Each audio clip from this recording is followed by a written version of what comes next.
Vous passez des jours sur vos mixages sans jamais être au final content du résultat. Vous avez toujours l'impression que vous êtes à côté. Quoi que vous fassiez, vos mix finissent toujours par sonner comme des fucking maquettes. Vous prenez des claques quand vous comparez vos mixages par rapport à vos artistes préférés ou par rapport à des titres du commerce. Quoi que vous fassiez, vos mix sonnent toujours trop bright, pas assez bright. Trop de basse, pas assez de basse, trop de médium, pas assez de médium. Bref, vous êtes sans arrêt en fait dans un déséquilibre, vous n'arrivez pas à sonner équilibré et surtout vos mix ne translate nulle part, c'est-à-dire que vos mix sonnent bien entre guillemets uniquement dans votre studio, mais dès que vous écoutez ailleurs, vous êtes totalement à côté de vos pompes. Et bah dans cette vidéo, je vais vous donner la formule simple en 5 étapes pour que vous puissiez avoir des mix qui sonnent bien partout, créer des choses qui soient équilibrées, où vous pouvez bien entendre chaque élément, et surtout, le plus important, faire en fait des mix qui sonnent juste, où chaque élément a sa place, où il y a une réelle vibe, parce qu'au final, c'est vraiment ce qui compte le plus quand on fait un mixage. C'est tout ce qu'on va voir dans cette vidéo. Si vous voulez apprendre plein de choses quotidiennement, que ce soit sur le mixage, production, sound design, mastering, vous pouvez rejoindre ma newsletter, elle est 100% gratuite. C'est des mails uniques que je fais moi-même et que j'envoie quotidiennement pour vraiment vous apporter de la valeur, vraiment vous apprendre des choses. Il y aura plein de petits insights, plein de petits tricks, plein de petits tips que vous apprendrez uniquement sur cette newsletter. C'est 100% gratuit. Si vous voulez rejoindre ça, c'est juste là en dessous. Je vous mets tout le lien dans la description et en bonus, vous recevrez une formation 100% gratuite plus 300 sérum presets haut de gamme. Alors, le problème en mixage, c'est qu'il y a énormément de choses à comprendre et à maîtriser pour réussir en fait concrètement à réaliser un mixage de A à Z et faire que tout soit équilibré, que ça sonne bien partout. Vous allez devoir apprendre tous les outils, apprendre ce qu'est la compression, l'EQ, l'équilibre, la stéréo, la profondeur, bref. Concrètement, mixer, c'est un petit peu le truc ultime comme ça qui vous demande tout un bagage en fait de compétences. Et c'est pour ça que c'est compliqué. Donc premièrement, dites-vous un truc, c'est que c'est normal de galérer, c'est pas de votre faute, dans le sens où ça met du temps. Et justement, dans cette vidéo, je vais vous donner une formule sur laquelle vous pouvez vous appuyer, qui va certes, on va pas se mentir, c'est pas en regardant une vidéo de 10 minutes que vous allez savoir mixer. Néanmoins, vous aurez une réelle liste, une réelle marche à suivre sur quoi vous appuyer pour aller dans la bonne direction en tout cas. Et après, à vous de pratiquer. Donc la toute première chose qu'on va voir, les amis, c'est la balance. La balance, c'est l'étape numéro 1 dans un mixage. C'est un des éléments en fait les plus sous-cotés en soi, parce qu'avec une balance, on peut faire complètement sonner un titre de manière différente. Chaque style de musique a des balances propres, on va dire, dans les grandes lignes. Si vous mixez de la techno, ça ne se mixe pas de la même manière que mixer du hip-hop en termes de balance, attention, parce qu'après, il y a plein de techniques, il y a plein de choses qui sont applicables dans tous les genres de musique, mais en tout cas, les balances ont des sortes de codes par genre musicaux qu'il faut connaître. Si vous mixez un genre de musique bien spécifique, il faut connaître ces codes pour faire sonner ça comme ça doit sonner. Je vous donne vite fait un petit exemple. Ici, j'ai une track qui est plutôt en techno-mélodique.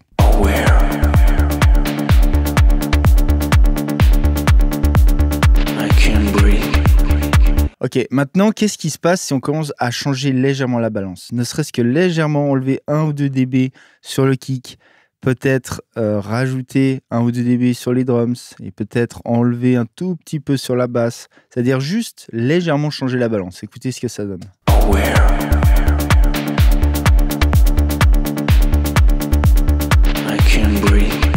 Versus...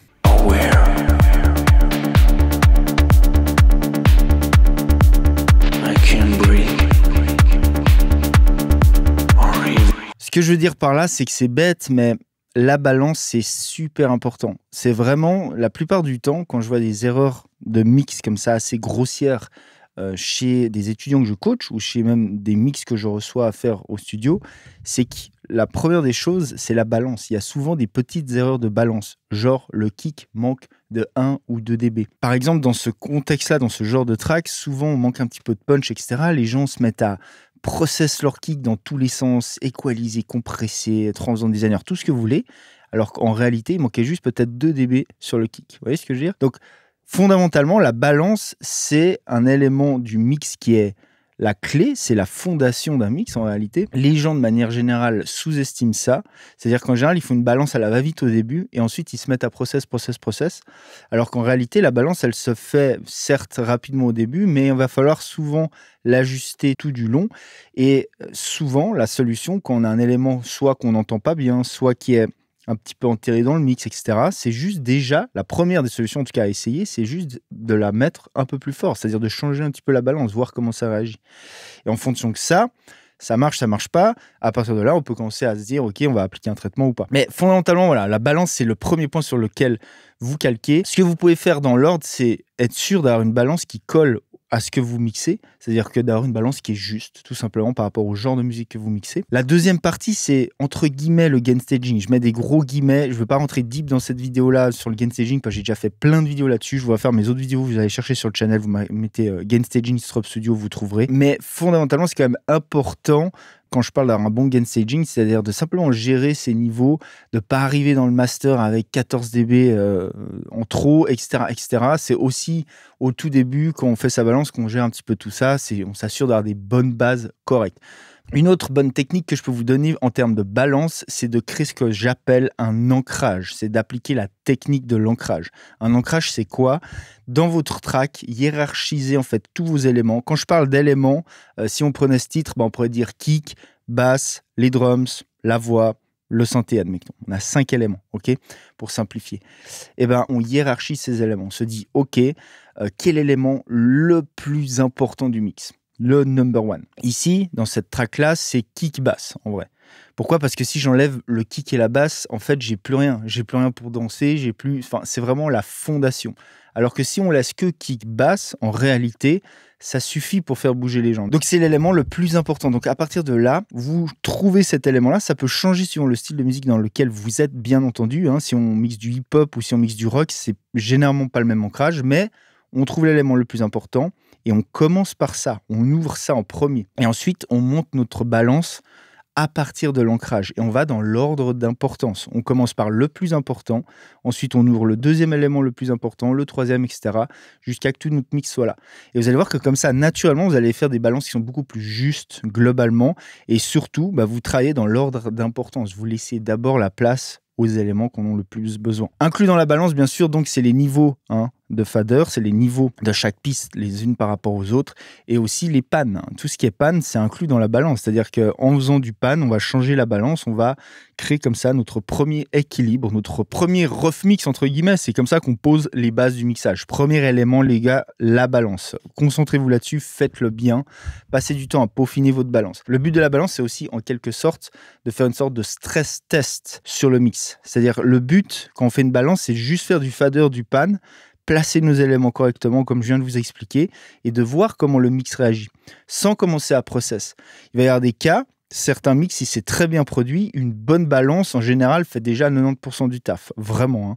Après, il faut aussi tenir compte du fait qu'à partir d'un certain moment, on peut avoir besoin de faire des automations de balance, c'est-à-dire changer les balances par rapport au passage du titre, tout simplement. Mais de manière générale, le mieux c'est produit, le mieux tout s'imbrique dès le début, le plus juste une bonne balance peut, entre guillemets, suffire, ou en tout cas amener le mix très loin déjà.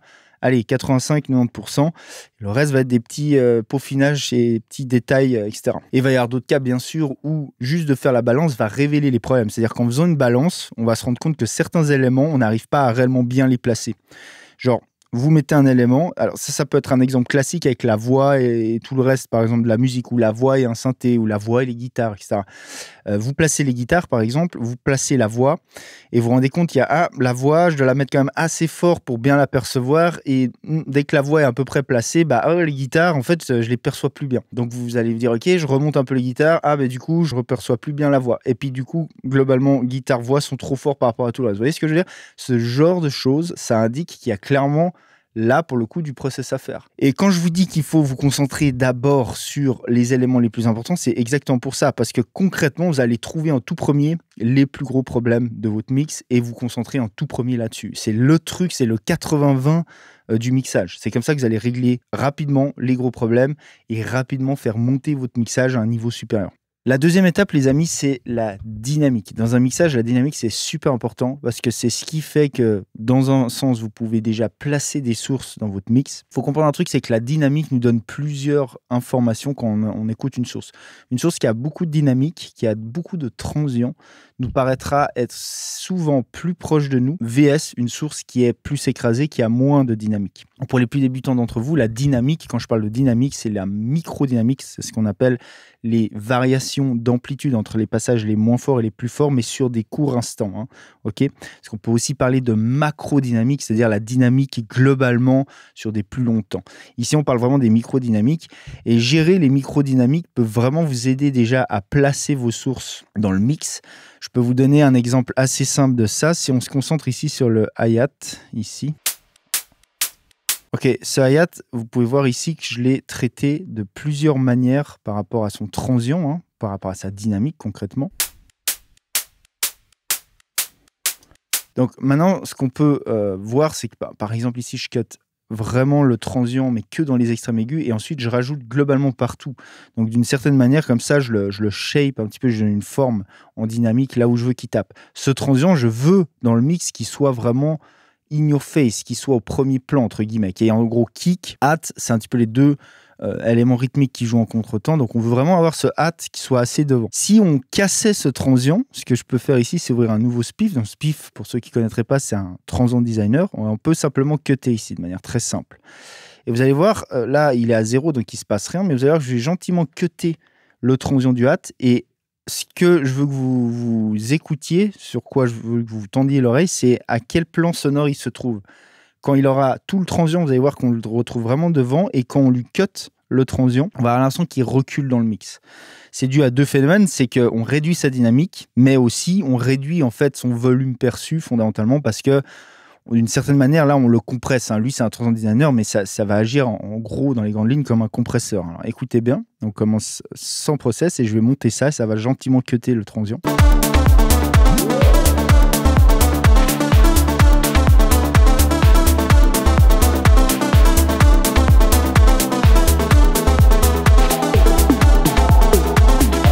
Ok, je pense que là, c'est assez clair, vous avez bien entendu la différence. On peut vraiment, comme ça, très simplement, en fait, faire reculer cet élément dans le mix, simplement en gérant sa dynamique. Donc ça, c'est le premier aspect de la dynamique. Ça permet de gérer, d'une certaine manière, la profondeur. Vous allez voir qu'on va y revenir après sur la profondeur. C'est un des aspects, entre guillemets, les plus avancés d'un mixage. C'est ce qu'il y a un peu de plus compliqué, on va dire, à faire dans un mixage si on veut le faire bien. Spécifiquement, quand on fait de la musique électronique, on doit sonner à la fois loud et à la fois profond. C'est un réel challenge. Mais là, pour le coup, en termes de dynamique, c'est le premier truc qu'il faut vous dire. C'est-à-dire, d'une manière, contrôler la dynamique peut aider sur le plan sonore. C'est un topic un peu avancé. Une autre utilisation qui, je dirais, plus basique de la dynamique, c'est peut-être celle par laquelle j'aurais dû commencer, c'est simplement le fait de faire tenir une voix qui n'est pas assez constante. La voix, par définition, c'est quelque chose d'acoustique, on va l'enregistrer. Si on place une voix comme ça, chantée par exemple, sur une prod de ce genre-là, qui est donc en vrai dense, c'est-à-dire qui est assez peu dynamique concrètement, parce que déjà c'est beaucoup fait à base de samples, les samples sont déjà eux peu dynamiques, ils sonnent déjà loud, les synthés, les basses, etc. Tout ça c'est pareil, de manière générale c'est pas ultra dynamique si on compare à la musique acoustique. Donc fondamentalement on va essayer d'incorporer en fait une source qui elle a beaucoup de fluctuations de volume, d'amplitude, donc beaucoup de dynamique, au sein d'une prod où tout est assez dense comme ça, tout est assez compact et assez stable en dynamique. Et ça va être compliqué. C'est-à-dire que si vous essayez de placer une voix comme ça au sein d'un mix comme ça, trop compressé, je suis désolé, là, j'ai pas d'exemple sous la main pour ça, malheureusement, mais je pense que vous allez vraiment comprendre, et ben, ça va être très compliqué. C'est-à-dire que la voix, à certains moments où elle est un peu forte, on va peut-être réussir à la placer au bon niveau, mais les moments où elle sera un peu moins forte, bah, du coup, elle va se faire bouffer par le reste du mix et on va plus l'entendre. Donc, on va devoir agir sur sa dynamique, réduire les espaces entre les passages forts et les passages les plus faibles dans la voix pour faire que tout du long, la voix tienne dans le mix, garde sa place dans le mix. Parce que dites-vous un truc simple, on en revient en fait à la balance. Si vous mettez la voix un peu moins fort, bah, elle recule dans le mix, elle est moins dans le mix. Et au moment où elle sera plus forte, elle est plus devant dans le mix. Donc concrètement, c'est comme si la voix faisait des allers-retours entre partir derrière dans le mix, se faire bouffer, revenir un peu plus devant quand elle est plus forte, etc. Nous, ce qu'on veut, c'est réduire cette différence pour la garder au même plan tout du long dans le mix, entre guillemets. Ça, c'est le deuxième principe. Et là, pour ça, il y a plusieurs outils. Il y a les compresseurs, bien sûr. C'est là où je vous dis, mixer, ça va vous demander d'apprendre plein de choses. Déjà, les outils, alors on peut se servir de compresseurs, mais on va aussi se servir d'automation simple de gain, faire du clip gain, c'est-à-dire, par exemple, votre voix, dès le début, s'assurer qu'elle soit le plus constante possible en volume, avant même d'attaquer un compresseur qui, lui, va encore réduire ça et la rendre encore plus dense pour la mettre encore plus, par exemple, upfront dans le mix. Donc ça, c'est la deuxième grosse utilisation de la dynamique. C'est quand vous avez des sources qui ont de la peine à rester à leur plan et à leur place dans le mix, vous pouvez compresser un petit peu pour justement les faire mieux tenir et faire qu'on perçoive mieux cette source aussi. Ça sert aussi à ça. Si on veut faire ressortir une source, qu'elle soit plus devant dans le mix, on peut la compresser. Ça va aider à ce qu'on la perçoive mieux, si vous voulez. Et dans l'aspect dynamique, je rajoute encore un troisième aspect qui est important à prendre en compte. Donc je vous résume, c'est l'aspect profondeur, l'aspect tenir dans le mix, consistance, et de 3, l'aspect sidechain que je vais amener. Donc sidechain, entre guillemets, c'est des traitements dynamiques, c'est-à-dire c'est des traitements qui vont se faire suivant le niveau de la source, qui vont se faire de manière non fixe, mais plutôt dynamique. Et ça va vous aider à créer de la place de manière dynamique dans votre mix, à créer ce qu'on appelle de la séparation. Ça, c'est le gros trick. Souvent, les gens, quand ils disent un mix qui sonne bien, c'est un mix où on entend tout bien, chaque source. Alors ça, c'est un autre topic. C'est une vision un petit peu débutante, mais pas pour autant péjorative, d'un bon mixage. Certes, la séparation fait partie de ce qu'on appelle un bon mixage, mais il n'y a pas que ça. Le but n'est pas toujours uniquement de séparer les sources. Ça, c'est pas forcément mixer, c'est pas que ça, quoi. Mais ça fait partie du mixage. Donc, la dynamique, les sidechains peuvent, de manière subtile, plus ou moins, on va dire, créer de la place là où il y en a besoin. L'exemple le plus obvious de ça, ce serait vraiment entre le kick et la basse. Donc, si ici, on vient regarder ce qui se passe, on peut voir un truc, c'est qu'en termes de prod, ça a déjà été sidechainé. Donc, bien entendu, ici en rouge, c'est le kick, et ici, c'est la basse. Et ici, on a encore un sub. Donc, le sub, il n'y a pas de problème, parce que quand le kick tape, le sub joue. Entre les deux, ils s'entremêlent comme ça, de manière générale, dans leur arrangement. Et ça, c'est une des manières la plus simples d'obtenir de la séparation. Néanmoins, ici, on a une basse aussi, qui joue comme ça. Donc, la basse, c'est ça. Je vous la fais écouter juste 2 secondes. Ok. Et vous voyez bien qu'elle a déjà été sidechanée à la prod, on voit. Ici, chaque coup, en même temps que le kick est moins fort par rapport au reste. On voit qu'on a un mouvement comme ça. Donc ça, c'est une bonne chose. Mais ici, on peut voir que j'ai rajouté des choses. C'est-à-dire que j'ai rajouté un sidechain avec le sub. Donc le sub, en réalité, il a une certaine fréquence ici.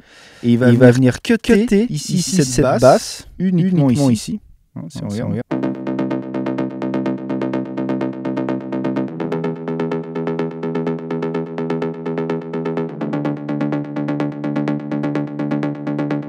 Okay, vous voyez, ce cut, c'est vraiment la fréquence du sub qui vient cutter sur la basse. Ça permet de mieux percevoir ce sub, en fait, tout simplement. Et le sub, bien sûr, il joue... Alors, attention, quand j'ai dit la fréquence, c'est pas exactement vrai, c'est l'harmonique, la première harmonique du sub. Si on regarde le sub ici, ce que vous voyez ici, c'est le sub en sidechain. Okay, donc le sub, c'est ça.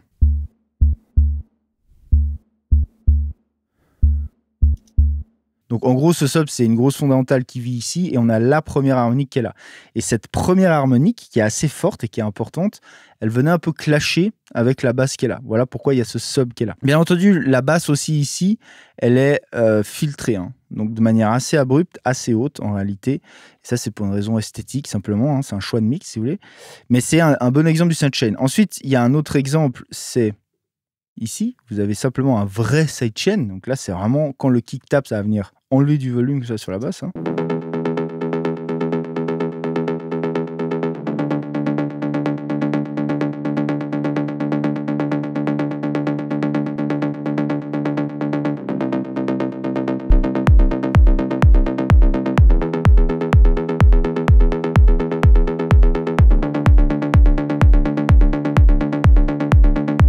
Et là, vous voyez que chaque coup vient quand même enlever passablement de volume sur la basse. Alors, pourquoi faire ça? Là, il y a plusieurs raisons. C'est déjà une raison simplement, entre guillemets, esthétique. C'est-à-dire que ça fait un peu bouger la basse un peu plus en termes de volume. Ça lui donne un mouvement, ça la rend un petit peu moins fixe. L'autre raison aussi, c'est que le clic ici du kick, cette petite partie-là, qui est assez fragile, entre guillemets, c'est-à-dire que c'est pas une zone qui a énormément d'énergie, là, ce tout petit clic, c'est des mids.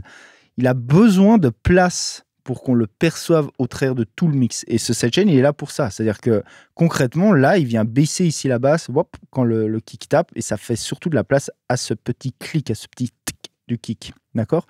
Donc c'est un exemple comme un autre, mais ce genre de sidechain, on peut le faire sur plein de choses. On peut le faire, par exemple, entre la voix et un synthé. On peut le faire entre la snare, par exemple, et un autre synthé ou une guitare ou une basse, peu importe, qui vient se conflicte.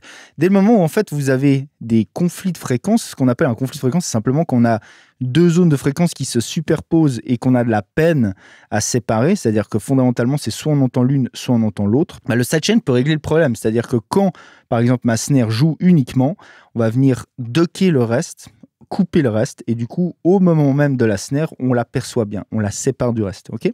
Donc ça, c'est un autre aspect d'un mixage qui est fondamental, c'est cet aspect dynamique, d'accord? Alors, une petite chose aussi, les amis, c'est dans la balance, je l'ai pas dit parce que pour moi, ça va de soi comme ça, j'en oublie des fois le niveau des débutants, mais dans la balance, bien entendu, il y a aussi, c'est aussi ce qu'on appelle l'aspect spectral, c'est-à-dire c'est l'aspect fréquentiel du mix. C'est le premier axe, c'est la balance, c'est-à-dire le niveau de chaque élément, mais cette balance, bien sûr, définit l'équilibre spectral.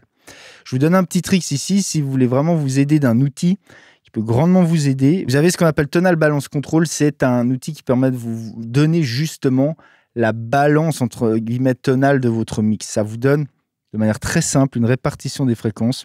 Vous avez deux manières de voir ça. Soit vous pouvez voir par grande bande, soit vous pouvez voir ça de manière plus détaillée. Et là, quand vous faites un play de votre mix en entier dedans,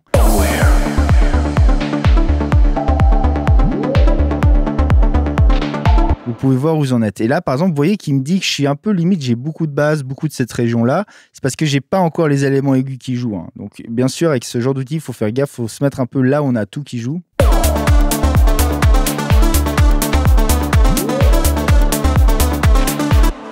Et là, vous voyez qu'on est déjà nettement plus équilibré. Alors, petit disclaimer, le but n'est pas ici de fit parfaitement de manière ligne droite dedans. N'allez pas équaliser parce que visuellement, vous voyez des choses comme ça directement.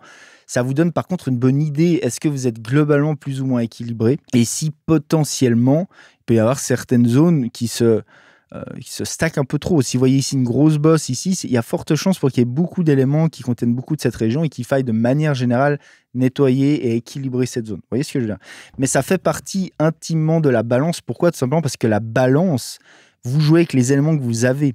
Chaque élément que vous avez dans un mix, ils sont comme ils sont. C'est-à-dire qu'ils ont une certaine tonalité entre eux, et le fait de jouer avec la balance, c'est ça qui influe directement sur votre balance générale de fréquence, d'accord? Si par exemple vous avez une track, vous avez que un kick, une basse et un truc super dans les low mids, mais aucun élément qui contient des aigus, vous ne pourrez jamais faire sonner ce mix bright. Au contraire, si vous avez que par exemple une voix, des hats, des snares et très peu de trucs dans les extrêmes bas, ça va avoir tendance à sonner naturellement mids aigus.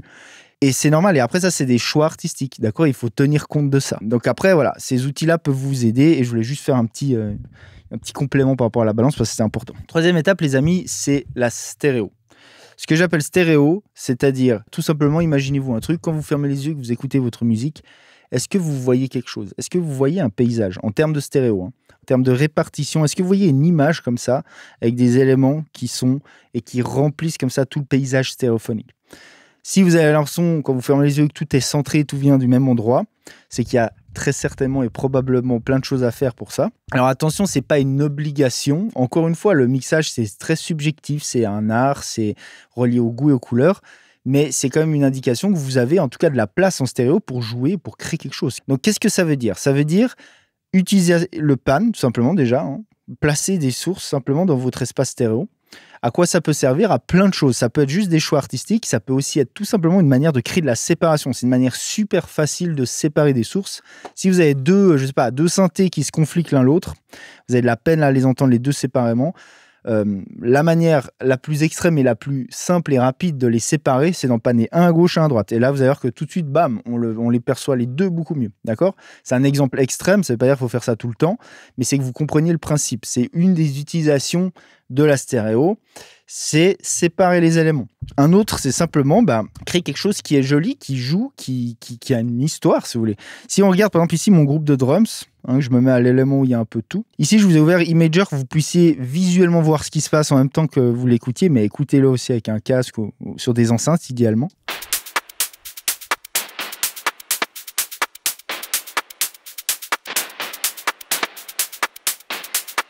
Vous voyez qu'il se passe plusieurs choses. Déjà, on a un hat qui est en contretemps, celui-là, hein, le hat of beat. Il est centré, d'accord? On a l'impression qu'il vient du milieu, mais il est néanmoins stéréo, d'accord? Je vais juste vous donner la différence entre les deux, c'est-à-dire qu'on peut avoir quelque chose qui est full mono. Une source full mono, c'est par définition une source qui est pareille entre gauche et droite. C'est-à-dire que concrètement, vous regardez la waveform entre le côté L et R, c'est exactement la même waveform. Ça, c'est ce qu'on appelle une source mono. Suivant les dos, vous allez avoir une seule waveform. Suivant d'autres dos, en l'occurrence comme dans live, On peut même avoir une source mono qui est entre guillemets stéréo. On a 2 canaux, mais c'est 2 fois la même chose. Concrètement, une source mono, c'est ça. Maintenant, on peut avoir une source mono qui est centrée. Donc dans ce cas-là, voilà, on a une source qui est mono, mais qui vient pile poil du milieu.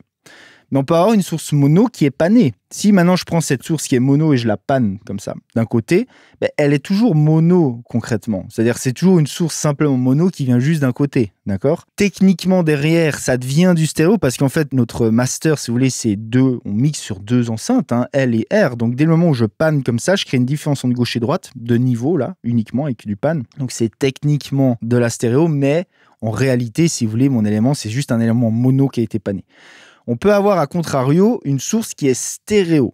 Une source qui est vraiment stéréo, c'est une source où on a des différences entre le L et le R. C'est le cas de ce hat, par exemple. Donc, ce que vous voyez là, c'est un correlation meter. Ça vous donne justement la corrélation entre L et R. Et ici, on voit qu'on a une corrélation qui n'est pas à plus 1. Une corrélation plus 1, c'est une source 100% mono, comme je vous l'ai cité précédemment.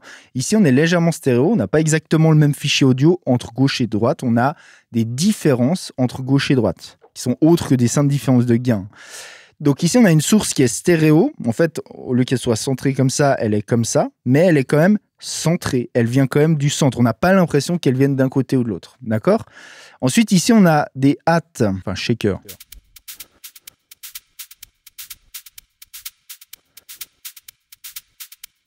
Et vous voyez qu'eux, ils bougent sans arrêt dans la stéréo et que c'est plus ou moins du mono à la base. Pas à 100%, mais c'est quasi comme l'exemple d'avant. C'est-à-dire c'est des sources vraiment centrées qui viennent de plusieurs côtés comme ça et qui bougent. Mais donc maintenant, entre le hat qui lui est centré, plus ça qui vient faire des gauche-droite autour, on a une image qui se crée, on a quelque chose qui se crée. Vous voyez ce que j'ai une sorte d'histoire en termes de stéréo.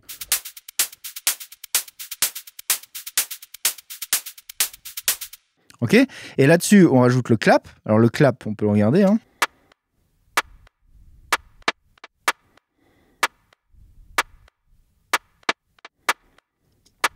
C'est quasiment 100% mono, il est très centré, donc il vient du centre. Pourquoi ? Parce que c'est logique, le clap, s'il n'y en a qu'un comme ça qui joue un temps sur 2 avec le kick, on ne veut pas forcément le décentrer, ça serait bizarre. Et pour finir, on a les espèces de snares. Bon, ça, c'est juste des rolls qui ne sont pas tout le temps là, mais voilà.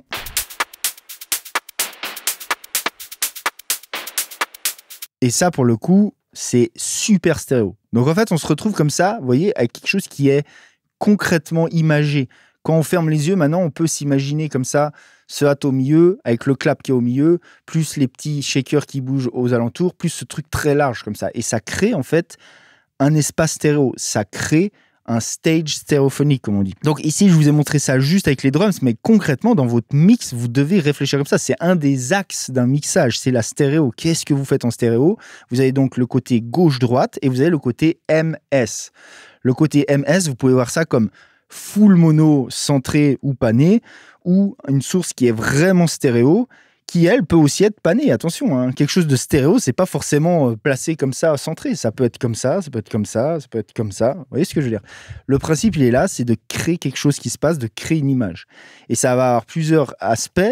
L'aspect classique, on va dire esthétique, de créer ce stage stéréo, mais l'aspect séparation, c'est une super manière de créer de la séparation. Il y a aussi l'aspect quelque part profondeur qui est relié un peu à la stéréo, mais on va y venir après. Et c'est un petit peu l'axe horizontal d'un mix. Vous avez l'axe haut-bas, c'est un peu l'axe spectral balance, tout en bas étant les subs, les basses, tout en haut étant les aigus. L'axe gauche-droite, c'est vraiment l'axe stéréo. Ensuite, on va avoir l'axe profondeur, mais ça, on va y venir en tout dernier parce que c'est ce qu'il y a de plus complexe. Et donc, l'axe stéréo, c'est super important. Un maître mot par rapport à la stéréo, c'est l'équilibre, la balance.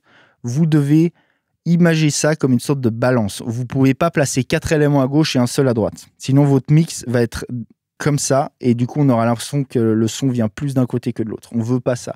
Quand on mixe, globalement, on veut avoir quelque chose qui soit équilibré entre les deux. On peut avoir des sources panées full à gauche, mais on veut quelque chose qui contrebalance full droite, par exemple. De manière générale, c'est un petit peu la règle. On veut balancer comme ça. Une autre chose aussi, c'est que il y a un pseudo-consensus, c'est un pseudo, attention, avec des gros guillemets, de dire que voilà, il y a des éléments qui vont rester centrés. Alors évidemment, par exemple, un kick, on ne va pas décentrer un kick. Pourquoi ? Parce que fondamentalement, dites-vous un truc, c'est que ce qui tape au milieu, okay, ce qui est exactement pareil dans votre mic en gauche et droite, donc par exemple ici, le kick, il est centré, il est au milieu, C'est la manière la plus efficace pour avoir du punch, déjà. Pourquoi? Parce qu'on a 2 fois le même signal hein, qui vient à notre oreille, donc on a plus de punch, plus de précision. Donc les éléments très importants, rythmiques, qu'on veut vraiment qui punch le plus, généralement, on va plutôt les centrer. C'est pour ça qu'ici, concrètement, en fait, le kick, si on regarde, kick, clap et hat, c'est un petit peu les 3 éléments rythmiques principaux. Ils sont centrés. Alors, même si le hat est stéréo, c'est quand même, ça vient du milieu, hein, si on écoute ça.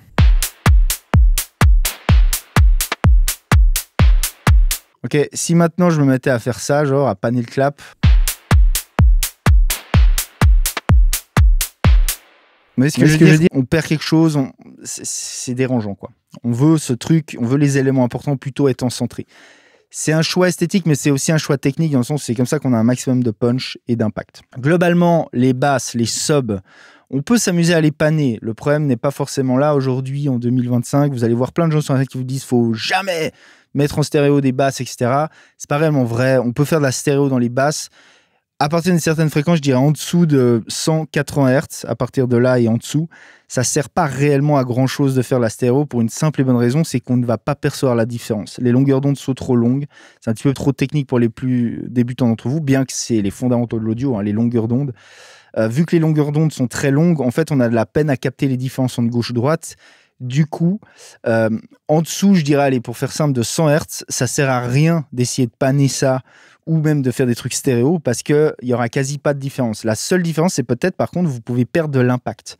Donc, de manière générale, en dessous de 100 Hz, vous pouvez rester centré mono. C'est une bonne guidelines, on va dire. Par contre, après, plus haut, hein, entre 100 et 200 Hz, etc., là, on peut faire de la stéréo, hein, rien, vraiment. Et des fois, et là, pour le coup, on l'aperçoit et ça peut vraiment amener une sensation large, etc. Donc, pourquoi pas. Ok, donc maintenant, il nous reste 2 étapes encore fondamentales, la profondeur et une dernière. Hein. Restez bien, parce que celle-là, c'est la plus importante en réalité d'un mixage. Avant ça, les amis, si vraiment vous voulez vous former deep là-dessus, là, je vous donne énormément déjà de valeur de ce qu'est un mixage. Je vous explique vraiment dans les grandes lignes tout ce que vous devez savoir. Mais si vous voulez aller encore bien plus loin, si vous voulez vraiment suivre un mixage de A à Z, être capable de maîtriser tous ces aspects du mixage et surtout d'appliquer ça via la méthode de l'ancrage, c'est-à-dire c'est une réelle méthode qui permet en fait d'appliquer toutes ces étapes, mais sur n'importe quel genre de musique, dans n'importe quel contexte en fait, et qui va vous permettre en fait de faire toujours des mix qui sonnent justes, qui sonnent comme ils doivent sonner, c'est-à-dire en termes de vibe, de garder cette vibe quand on mixe, parce que c'est le truc le plus dur souvent quand on produit. C'est facile derrière de perdre la vibe parce qu'on se met à process, à faire des choses qui sont pas forcément nécessaires. Et donc cette méthode, elle vous permet vraiment en fait de faire ça, c'est-à-dire de vous focus uniquement sur les points essentiels et cruciaux du mix pour amener votre mix à un niveau supérieur, sans jamais aller en fait trop loin et trop process et perdre cette vibe que vous avez créée pendant la prod. C'est le plus gros pain, c'est le truc le plus dur à faire en fait quand on mixe ses propres prods, c'est ça, parce que vous avez peu de recul sur ce que vous faites. Donc cette méthode qui s'appelle la méthode de l'ancrage, hein, je vous l'ai expliqué un petit peu, je vous ai expliqué ce que c'est un ancrage concrètement. Hein. C'est une vraie méthode que moi j'applique quotidiennement au studio. C'est-à-dire que je fais énormément de mix, hein, plusieurs par jour des fois, ça m'arrive. Hein. Donc grâce à ça, je peux vraiment me concentrer sur l'essentiel, faire des mix qui sonnent justes et aller rapidement au résultat voulu. Si ça vous intéresse, vous pouvez suivre Mixage Ultimate. Je vous mets tous les liens dans la description. Dépêchez-vous parce qu'en ce moment, c'est en promo. C'est-à-dire il y a les offres là pour le printemps. Ça finit le 31 mai. Donc, suivant quand vous regardez cette vidéo, c'est peut-être trop tard. Hein, mais pour ceux qui regardent la vidéo quand elle sort, dépêchez-vous. Je vous mets tous les liens en dessous dans la description. Et petit bonus, il y a des réducs partout sur toutes les formations. Donc, si jamais d'autres choses vous intéressent, je vous laisse tout checker. Je vous mets tout dans la description. Et bien sûr, les amis, dites-vous un truc, c'est que ça soutient toutes ces vidéos que je vous fais sur YouTube et sur les autres réseaux. Hein, donc c'est win-win. Si vous voulez en même temps soutenir mon travail, c'est une excellente manière de le faire tout en vous formant. Ok, la 4e étape, les amis, c'est la profondeur. Là, on rentre dans des territoires un peu plus avancés. Ça demande encore plus de technique que le reste. C'est un petit peu, entre guillemets, on va pas dire le boss final, parce qu'il n'y a jamais de boss final, mais on s'améliore continuellement en mixage, mais c'est un des éléments quand même qui est un peu plus compliqué à faire. Pourquoi? Parce que en fait, on va se battre contre d'autres chants, notamment le chant de la dynamique. C'est-à-dire qu'en vrai, on l'a dit, je vous l'ai dit au début, la dynamique peut grandement en fait donner une perception de profondeur quand on gère en fait nos transients. Alors moi, vous le savez peut-être pas, mais je vous le dis, ma spécialité c'est la musique électronique. C'est-à-dire c'est ce que je fais le plus, au moins 80% de ce que je fais au studio, c'est de la musique électronique globalement dans tous les genres, mais La musique électronique, de manière générale, c'est de la musique qui est quand même dense, qui sonne loud. Ok, on a une grosse compétition à ce niveau-là. Il n'y a pas que sur le loudness, mais disons que voilà, le loudness, c'est-à-dire gérer la dynamique dans l'ensemble, hein, la densité d'un track, c'est un petit peu l'ennemi, entre guillemets, de la profondeur. C'est-à-dire que le plus vous avez un track globalement qui sonne loud, le plus c'est compliqué en même temps de créer un aspect de profondeur.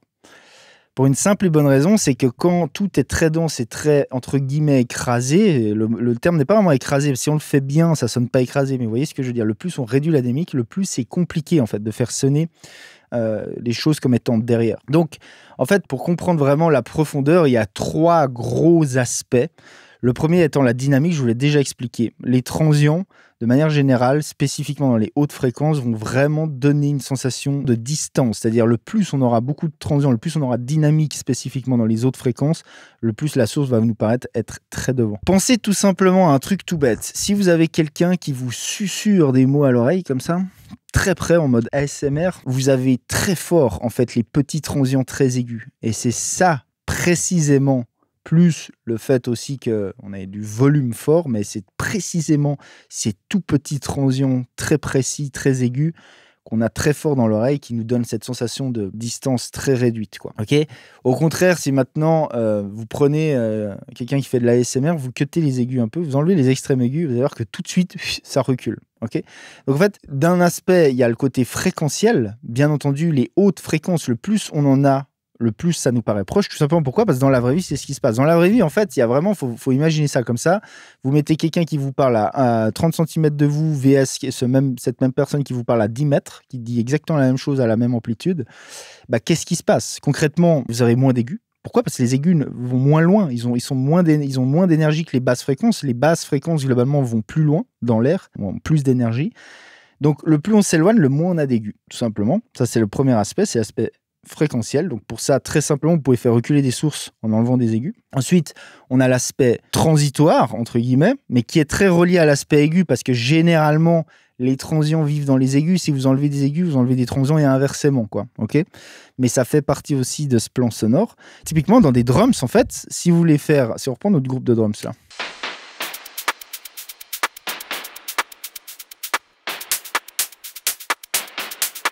Vous voyez qu'ici, le taux de punch, entre guillemets, on peut voir ça aussi comme ça, est scrupuleusement respecté. C'est ce qui donne l'impression que le clap et le hat de contretemps sont devant et les autres sont un peu plus derrière, comme ça. C'est le côté transient, il y a moins de transients. Et c'est ce qui donne cette impression. Comme je vous l'ai fait en début de vidéo, je ne vais pas vous le refaire, hein, mais si on enlève ici, allez, je vous le refais vite fait.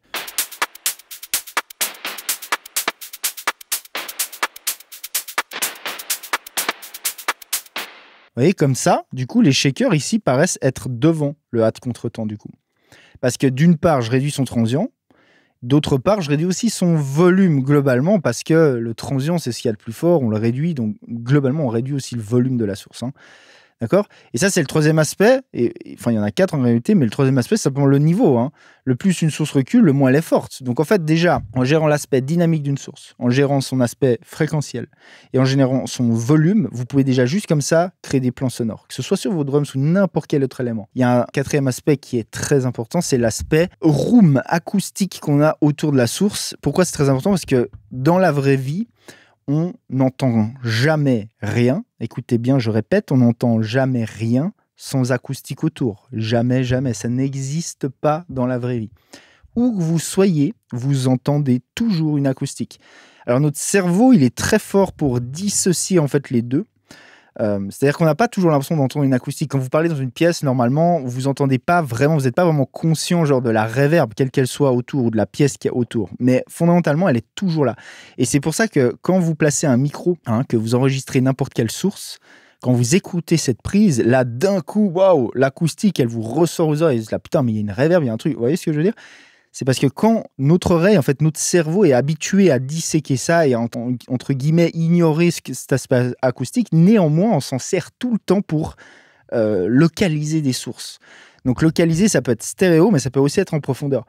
Donc, il y a cet aspect-là énorme, c'est-à-dire qu'une personne qui parle à 10 mètres de nous, peu importe l'espace, il y aura moins de son direct, moins du son de la voix, par exemple, direct du mec qui vient à nos oreilles, et plus d'environnement, plus de sons diffus, ce qu'on appelle, c'est-à-dire plus de reverb, plus de diffusion, plus d'écho, etc. Peu importe ce que c'est, il y aura plus d'aspects acoustiques que de voix directe. Enfin, on appelle ça le chant direct, chant diffus.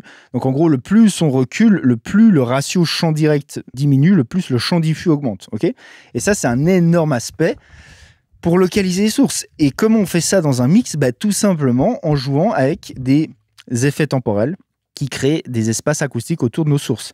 Ça peut être des espaces totalement naturels, ça peut être des espaces totalement recréés qui n'existent pas dans la vraie vie, comme on a avec plein de reverb, hein. Mais globalement, c'est reverb, delay et tout ce qui est effet temporel pour créer des pièces comme ça autour de notre source. Et c'est pour ça que je vous dis que c'est un travail plus avancé, parce que ça, c'est plus compliqué à le faire bien. C'est-à-dire que concrètement, il y a plusieurs approches, mais vous pouvez laisser des choses très dry, voire dry à 100%, d'autres choses très réverbérées ou très avec un gros environnement acoustique autour, et ça va créer des contrastes comme ça. Et c'est comme ça que vous pouvez très facilement éloigner des sources, entre guillemets. Alors, je vous donne un exemple simple.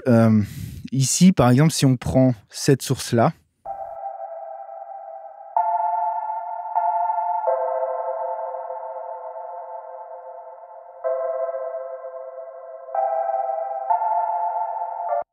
vous voyez, une énorme reverb. Ça, tout de suite, ça donne... En fait, là, on a un équilibre chant diffus, chant direct qui est presque 50-50, en gros. Hein. Et donc, on a vraiment l'impression que c'est plus loin. Mais maintenant, il faut quelque chose pour comparer. Il faut créer du contraste. Donc, si maintenant, je mets l'autre lead, l'autre synthé, qui, lui, doit être plus proche, parce que c'est le lead. Écoutez, la différence et le plan sonore qu'il y a entre les deux.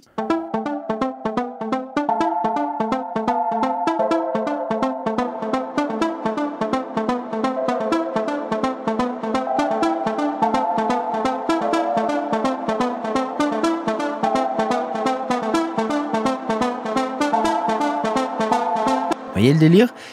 Le truc, c'est qu'on a aussi une grosse reverb sur le lead, mais néanmoins, le lead reste à sa place devant. Et ça, c'est tout le sujet des reverbs, par exemple, notamment, mais aussi d'autres effets temporels. Et c'est dur à faire en mixage, ça demande quand même une bonne compression de pas mal de choses. Mais dans la vraie vie, ça existe. On peut avoir un énorme espace acoustique. Imaginez-vous, vous êtes dans un hangar de, je sais pas moi, 10 hectares, peu importe, avec des murs super réfléchissants. Et vous pouvez avoir une source qui est à 1 mètre de vous, qui est très fort, donc on la perçoit ultra là, proche de nous, mais néanmoins, on entend quand même l'acoustique autour. Qu'est-ce qui se passe dans ces cas-là? C'est beaucoup trop long pour entrer dans le détail de ça dans cette vidéo. Si ça vous intéresse, ce genre de topic, lâchez reverb en commentaire. Je saurais qu'il y a de l'intérêt là-dessus et je vous ferai des trucs là-dessus. Ça, par exemple, hein, c'est un truc où je vais super deep dans ma formation, justement là-dessus, où j'explique réellement comment gérer ça. Et ça, c'est tout l'enjeu, c'est de créer des espaces tout en gérant les plans sonores tout en sonnant loud. Hein. C'est un des aspects de la musique électronique, c'est ce qui est compliqué à faire, comparé à d'autres genres qui sont peut-être moins loud, moins denses. Ok, donc voilà, ça c'est le troisième aspect. Là, je vous ai vraiment donné les points clés pour la profondeur, et c'est un des axes, c'est le dernier axe, c'est le axe profondeur. Hein. Donc je répète, haut, bas, fréquentiel, balance, gauche-droite, stéréo, profondeur. C'est les 3 axes pour avoir un mix, et quand vous mixez, vous devez concrètement avoir ça en tête. C'est-à-dire, c'est vraiment la formule, c'est vraiment là-dessus sur quoi il faut se baser. Et quand vous mixez, posez-vous la question, qu'est-ce que je suis en train de faire? Est-ce qu'en termes de balance, je suis bien? Est-ce qu'en termes de stéréo, j'ai créé quelque chose? Est-ce qu'il se passe quelque chose? Est-ce qu'en termes de profondeur, j'ai quelque chose? Et est-ce que, surtout, je suis juste par rapport à ce que je fais? Et comment savoir si on est juste? C'est tout simplement l'ordre d'importance dans votre mix. J'en sais rien. Si vous mixez un truc de pop, il y a de grosses chances pour que la voix, l'aspect harmonique, et après voir, suivant les cas, mais en tout cas, voix, aspect harmonique, ça va être le truc le plus important. Pourquoi? Parce que c'est ce qu'on veut mettre en avant dans la musique. Donc quand vous mixez, posez-vous la question, est-ce que ma voix, elle est au bon plan? Est-ce qu'en termes de stéréo, j'ai créé des choses? Est-ce que c'est intéressant? Est-ce que fréquentiellement parlant, ma voix sonne bien par rapport au reste? Est-ce que mon mix globalement est équilibré? Vous voyez ce que je veux dire? Il faut avoir en fait tous ces aspects, toutes ces techniques et surtout tous ces points cardinaux, si vous voulez, en tête quand vous mixez. Si déjà vous avez ça, vous allez voir que naturellement, vous allez faire des mix bien meilleurs. Et attention, il reste un dernier point qui est super important. Et là, pour le coup, c'est ce qui va faire vraiment la diff entre un mix qui sonne bien, parce qu'un mix qui sonne bien, à un certain niveau, c'est assez facile à faire un mix qui sonne bien. Hein. Ça sonne bien, ok, c'est super. Mais quelle est la diff entre un vrai mix qui sonne bien et un mix qui est waouh? On a vraiment cette plus-value où là, on se dit, ok, là, on est vraiment sur un truc pro. Ok, c'est ce dernier point-là, les amis. Et ce point-là, il est vraiment, en fait, il est presque ignoré un peu dans la commu amateur, entre guillemets, parce qu'en fait, les gens se rendent pas compte. Et le problème aujourd'hui, alors c'est une petite aparté, je suis désolé, cette vidéo va être trop longue, mais c'est pas grave, faut que j'en parle. Le problème aujourd'hui, c'est que tout le monde sort sa propre musique. C'est génial d'un côté, mais d'un autre, on se retrouve avec une tonne de musique très amateur sur la toile. Et le problème, c'est que beaucoup de gens, en fait, écoutent ça et prennent ça comme ref. Et on en perd des choses, on en perd certaines qualités. Et ce dont je vais vous parler là, c'est une de ces qualités-là. Le dernier aspect, les amis, c'est l'aspect mouvement, surprise, vie. Tout simplement, d'accord? Mouvement, pourquoi? Parce que, je l'ai dit un peu au début de vidéo, un morceau, suivant comment il a été produit, mais dans tous les genres de musique, vous avez ça qui va se passer. Et surtout, vous pouvez rajouter de la plus-value là-dessus, c'est dans les macros. Ce qu'on appelle les macros, c'est les différences entre les passages d'une track. Hein. Par exemple, on a des macros en intensité. L'intro, par exemple, les breaks, les bridges, et ça. Il y a des passages qui vont être moins intenses que d'autres. Et on va avoir des passages plus intenses, comme les chorus ou les refrains pour certains genres de musique, ou les drops dans la musique électronique. Okay, on veut créer du contraste, on veut créer de la vie, on veut créer du mouvement dans les macros. Concrètement, on veut créer des choses qui se passent, on veut créer des surprises, on veut créer du contraste, on veut créer du mouvement entre les différentes parties d'un track. Et on va pouvoir jouer sur tous les aspects qu'on a vus aujourd'hui, c'est-à-dire balance, aspect spectral, dynamique, stéréo, profondeur. On peut jouer sur ces 4 choses-là, mais créer du mouvement là-dedans. C'est-à-dire faire par exemple un élément qui à un moment est upfront, et dans la partie d'après, il repasse derrière. Et peut-être dans une autre partie, il repasse un autre plan, etc., etc. Faire des changements de balance, des changements de paysages stéréophoniques, des changements de profondeur. C'est là où vraiment on commence à rentrer dans des trucs advanced et c'est là où on commence à faire la diff entre le monde amateur et le monde pro, où on a vraiment des choses qui se passent. Il y a aussi l'aspect surprise. Quand vous écoutez quelque chose, en fait, il y a des subtiles manières de tout d'un coup créer une surprise. C'est-à-dire, on entend un truc, on commence à s'y habituer et d'un coup, il y a un truc qui se passe et là, ça relance l'intérêt. Vous voyez ce que je veux dire? Et du coup, on réécoute plus précisément.